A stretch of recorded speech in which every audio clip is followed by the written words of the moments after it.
Welcome to Turn a Page, the official comic book club for Nerd Initiative. Image Comics and Skybound Entertainment have been building something big. A shared universe that mashes together epic sci-fi, giant robots, and covert military action. It's called the ENERGON universe, and it's connecting Void Rivals, Transformers, and G.I. Joe into one massive story, which I'm sure you already know. Aloha, I'm Thomas, and as someone who grew up loving the Transformers and G.I. Joe characters, it's almost criminal that it's taken me this long to dive into these new stories. But after seeing all the excitement and the big plans revealed at San Diego Comic-Con this year, I knew I had to jump in headfirst. So I'm starting from the very beginning, reading through the series in order, recapping the big moments, and sharing what makes this new universe worth your time. Whether you're brand new to the Energon universe, curious if it's worth jumping into, or you've been following since page 1 and want to revisit the highlights, you'll be right here with me as I uncover how it all connects.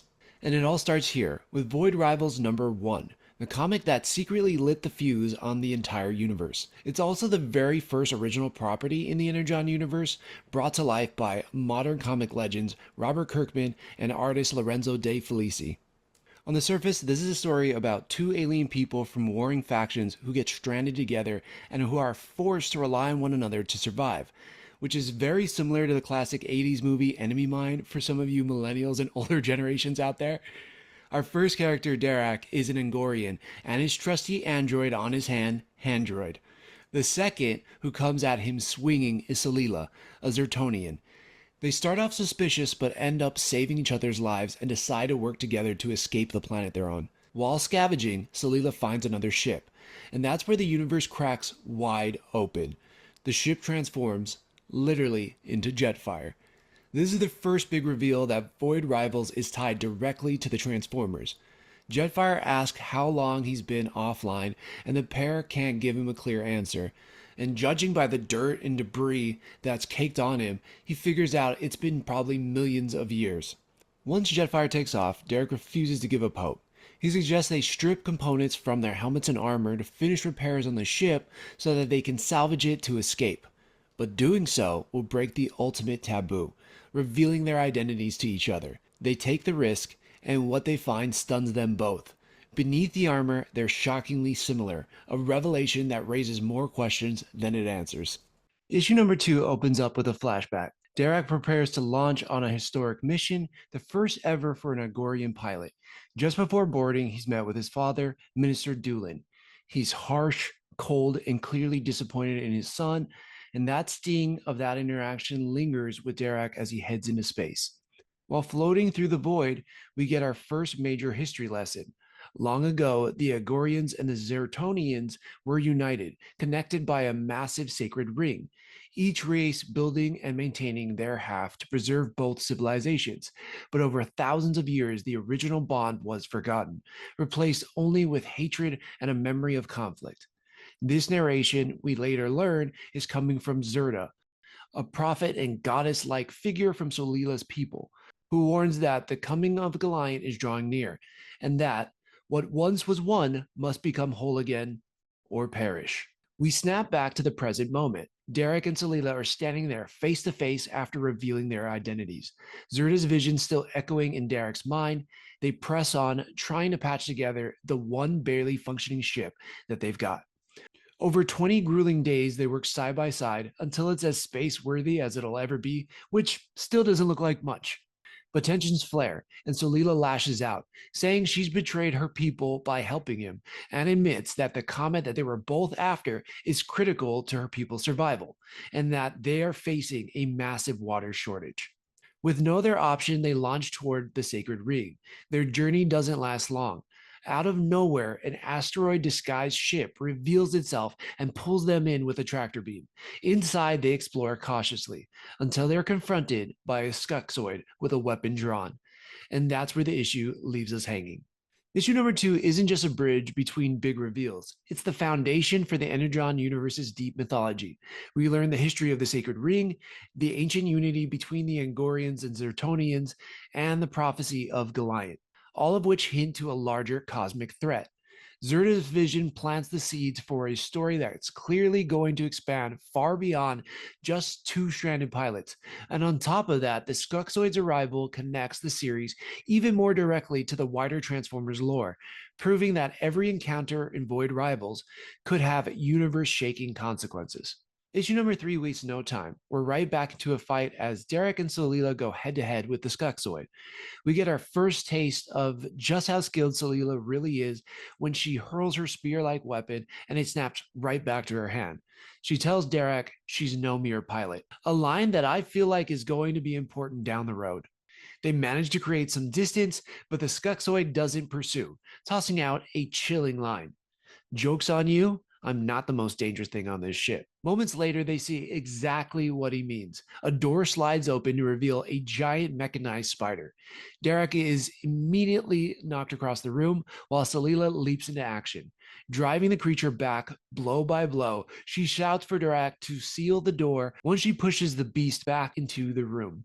They then move deeper into the ship, hearing a voice calling from behind a locked door. Against all better judgment, they open it and come face to face with a tentacled alien in a long ornate helmet. Fans will recognize this as a quintessence, another deep pull from the Transformers lore. Now on their way back to the hangar, they cross paths with the Skuxoid again. This time, he's willing to let them walk, claiming they're worthless as bounties. They strike a deal to trade the ship and finally set a course for the Sacred Ring, without the quintessence. As they approach the Sacred Ring, the plan is to use escape pods to return to their respective halves and convince their leaders that peace is possible and that their people are more alike than they've been led on to believe. But just as they're about to part ways, Salila betrays Derek, and the issue slams to a close. This issue packs in two big pieces of Energon connective tissue: the Skuxoids and the Quintessence, both direct ties to the Transformers lore that hints that this series isn't just running parallel, but actively weaving into that mythos. We also get the first reveal cracks in Salila's story, from her no mere pilot comment to her sudden betrayal, which raises major questions about her true role and loyalties. And thematically, the failed attempt at peace underscores the heart of Void Rivals. In this universe, trust is rare, and breaking cycles of conflict won't be easy. Now, on to issue number 4. Issue 4 opens up with Solila returning to Zertonia, dragging an unconscious Derek. But before she can deliver him, his handroid suddenly powers up and puppets Derek's body just enough to pull a blaster on her. Thinking fast, Solila presses her spear to Derek's chest, forcing the handroid to surrender the weapon. We cut to a massive pyramid structure where we meet Premier Zelilak, a ruler-type figure seated on a throne with subjects begging for water. Back with Derek and Salila, she makes it clear that while they're no longer outright enemies, they're definitely not friends. At best, they're rivals. Meanwhile, a Skuxoid is trying to sell a captured Quintessence to a Transformers buyer. I think this will play off in a bigger way down the line. The issue then jumps back to Zertonia, where Salila reports to Premier Zelilak about her cooperation with Derek in order to survive. The Premier is less than pleased, pointedly asking, "Did you ever see his face?" Derek, still in captivity, discusses possible escape plans with his handroid, none of which seem viable. Then Salila is unexpectedly thrown into the same cell. Derek starts laughing, thinking about how all of her double crossing was all for a big old bowl of nothing. She realizes this means someone higher up knows the truth, that their two peoples are more alike than they want anyone else to know. The scene shifts to Premier Zelilak attempting to speak with an Angorian leader on the other side of the Sacred Ring, and the reveal hits hard. It's Derek's father, Minister Doolin. From there, we cut to two kids crashing through the roof of a cave, tumbling into a massive thruster of an alien ship. Searching for an exit, they stumble into a chamber filled with bodies of Transformers. The issue then slams to a close. This issue pushes the political side of the Energon universe forward in a big way. We meet Premier Zelilak, learn that the leaders on both sides may know the truth about their enemies on the Angorians and the Zertonian side. We also see Minister Doolin has been in on this the whole time, and he re-enters the story in a high position of power. And the cliffhanger with the two kids discovering a chamber of Transformers' bodies feels like a setup for a massive reveal down the line, which of course brings us to our next book, Transformers number 1. This book opens up with a flashback to a battlefield. A human soldier lays dying, calling out for his dad. This is intercut with a battered and half-dead looking Optimus Prime. We jump to the present and meet Spike, a teenager looking for his dad. When he finds him, it's clear that his dad's been at the bar drinking all day, and both of them are still grieving the loss of someone. To me, it's likely Spike's brother. His dad gets picked up by a coworker, leaving Spike to hang with his friend Carly, who rolls up in a seriously rad van. The two head out to Hanger's Rock to watch the full moon, but the night takes a turn when the ground gives way beneath them. They tumble deep underground and find themselves inside the rusted remains of a massive spaceship. As they search for a way out, they stumble into a chamber full of dormant transformers. Jetfire arrives inside of the ship, most likely from Void Rivals number 1, plugging in a device which sends energy pulsating through the walls, and the Transformers start to awaken. One of the first is Starscream, who wastes no time blasting Bumblebee in the face. Jetfire confronts him, but Starscream shoots him in the chest. Then Optimus Prime powers up, smashing Starscream with a punch and then suplexing him before spotting Spike and Carly. Realizing they're in danger, Optimus shields them from incoming fire. Ratchet joins the fight, knocking Starscream back, but more Decepticons begin to activate, including Skywarp and a blue-colored cassette-playing Decepticon who fires on Optimus. The sight of Bumblebee's lifeless body visibly shakes Optimus, but the battle doesn't slow down. Starscream grabs Optimus, and the blue Decepticon Soundwave activates and releases his cassette hound, Ravage. In a desperate moment, Spike and Carly shove a weapon towards Optimus, who uses it to shoot Ravage and blast a hole in the ship. He escapes with the two humans in his arms. Optimus and Ratchet then transform, hauling a trailer as they race down part of the ship's exterior. Starscream and Skywarp transform and begin to pursue them. Inside, Jetfire transforms to pursue them, but is gravely wounded by Starscream. In a quarry with his final moments, Jetfire confesses to Optimus that he left before learning the full truth, and now everything will die because of his mistakes. He seemingly dies in Optimus's arms. We cut back to Spike's dad and his coworker Davey, and they have a tense conversation which is cut short when Starscream attacks the facility. He grabs Davey and crushes him to death, ending this issue with the chilling line, "So fragile, so squishy, so pathetic." Transformers 1 doesn't just introduce Optimus Prime and the core Autobots, it throws us right into the high-stakes war zone from page 1. The death of Bumblebee, Jetfire, and Davey raises the stakes instantly, showing this is a grittier, deadlier take on the franchise. For ENERGON universe readers, this is the moment that the cross-title threads snap into focus. The Quintessence from Void Rivals, Jetfire's earlier appearance, and Starscream's destructive chaos all collide here, setting up a war that will ripple through every connected series. Now we snap back to Void Rivals with issue number 5. The book opens with Derek and Salila stuck in a prison cell, trading sharp and relatable banter. Well, for me, at least from Derek's side. He mentions Salila's double crossing ended up screwing them both, and she's clearly remorseful, but there's no undoing the damage. Their conversation is interrupted by Mistress Vil and her Zealots, a mysterious religious order that instantly calls to mind the Bene Gesserits from Dune. They speak to Salila about the light and will of Zerda, ending with a cryptic promise, and provide you with a unique item of power, which will be essential to your journey. Meanwhile, on Quintessa, the Skuxoid is trying to cash in the bounty for the captured Quintessence, presenting it to a floating, four-headed Quintessence leader that looks almost like Marvel's Supreme Intelligence.